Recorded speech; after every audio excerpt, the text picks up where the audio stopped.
Hello guys, कैसे हो? मेरा नाम सुधा है। पीछे देखो, है हमारा सुकून। ये है म्याऊ म्याऊ म्याऊ म्याऊ।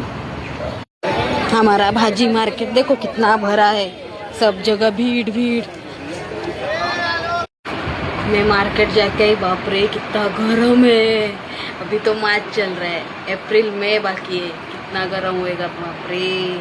देखो गाइस, मैं मार्केट गई थी, मैं क्या क्या लाई बताती हूँ आपको। बनाना, वाटरमेलन, मस्क मेलन, थोड़ा सब्जियाँ, ब्रोकोली भी लाई हूँ, टिंडली, थोड़ा मसाला, टमाटो।